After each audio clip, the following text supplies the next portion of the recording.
नमस्कार दोस्तों, कैसे हैं आप।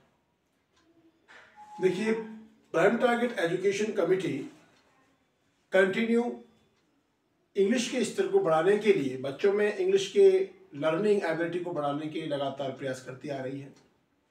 और एक बार फिर, क्योंकि आरपीएससी के द्वारा कई सारी वैकेंसी अभी प्रस्तावित हुई है, जहाँ के चलते इंग्लिश सेकंड पेपर के लिए हम प्रिपरेशन अवेलेबल करवा रहे हैं।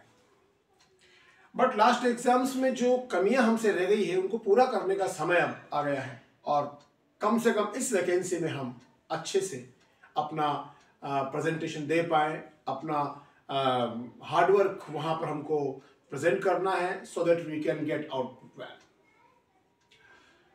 सो let's start the first chapter of first grade examination second paper, and here I am presenting your first chapter here, sentence pattern। क्या होता है सेंटेंस पैटर्न? सेंटेंस पैटर्न का मतलब होता है कि इंग्लिश का स्टूडेंट कम से कम ये जानता हो कि जो उसने सेंटेंस लिखा है वो सेंटेंस किस पैटर्न को फॉलो कर रहा है। यानी सेंटेंस पैटर्न में कई चीजें आती हैं, the right use of tenses, the right use of words, the right use of phraseology, the right use of meaning. हमें पता होना चाहिए कि सेंटेंस पैटर्न के अंदर किन किन ग्रामेटिकल टॉपिक्स को अप्लाई किया जाता है। और वैसे तो हम जानते हैं कि सेंटेंस पैटर्न जब हम यूज करते हैं तो part of speech, this is the main topic, काफी यूजफुल होता है। फॉर एग्जाम्पल, एग्जामिनेशन में मान लीजिए अगर ये एग्जाम्पल आता है, आई टीच यू, इस सेंटेंस के अंदर हमको इजीली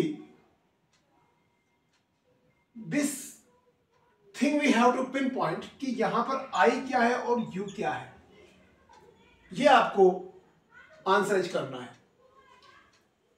आई को हम लेबलाइज करेंगे as a subject and you को लेबलाइज करेंगे एज एन ऑब्जेक्ट। तो सबसे बड़ा डाउट तो छात्रों में सब्जेक्ट और ऑब्जेक्ट का ही होता है, जिसको हमें बिल्कुल भी इग्नोरेंस नहीं करना है। तो पहला पॉइंट यह है कि हम किसी भी सेंटेंस के अंदर ऑब्जेक्ट को कैसे पहचानेंगे। Answer is that if you get the answer of what, if you get the answer of whom, इन दोनों का अगर आंसर यहां सेंटेंस में दिया हुआ है, that is object. For example, another syntax is here. He is a doctor.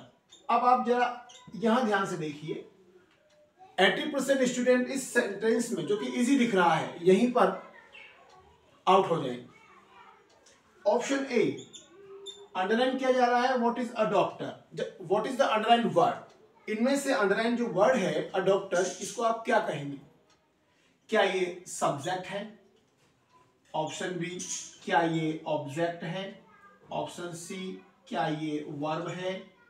And last option, क्या ये कॉम्प्लीमेंट है? नॉर्मली अगर मैं कहूं तो 80% विद्यार्थियों को ये पता नहीं है what is complement in English. English में कॉम्प्लीमेंट क्या होता है। सो 90% बी ऑप्शन को राइट लगाने वाले हैं। But the right answer, my friend, what will be? It is a complement. Why? Because the word belong to subject. And what is subject and object? Object never connected with the subject, and subject never connected with the object. दोनों अलग अलग चीजें होती है। हम easily question paper को easy समझकर हम यहाँ पर सब्जेक्ट और ऑब्जेक्ट को डिफरेंट नहीं कर पाते हैं, और हमें केवल एक बात जानी हुई कि वर्ब के बाद जो आता है वो ऑब्जेक्ट है, हम ऑब्जेक्ट में किसी भी वर्ड को टिक करके आ जाते हैं। तो सबसे पहला ये बहुत मेजर एस्पेक्ट है, आप ध्यान रखें, ऑब्जेक्ट को पहचानने में गलती ना करें सब्जेक्ट में। सेंटेंस पैटर्न में आपको इस चीज का ध्यान रखना है। नाउ ऐसे ही इंटरेस्टिंग ट्रिकोलॉजी के लिए मैं नेक्स्ट क्लास में आपके लिए लेके आऊंगा, और वहां पर मैं आपको MHM समझाने वाला हूं, तो आप नेक्स्ट वीडियो का वेट करें। तब तक के लिए धन्यवाद। बने रहे प्राइम टारगेट एजुकेशन कमेटी से, और आपको फर्स्ट ग्रेड में सफलता का रास्ता यहां से 100% मिलेगा। Thank you.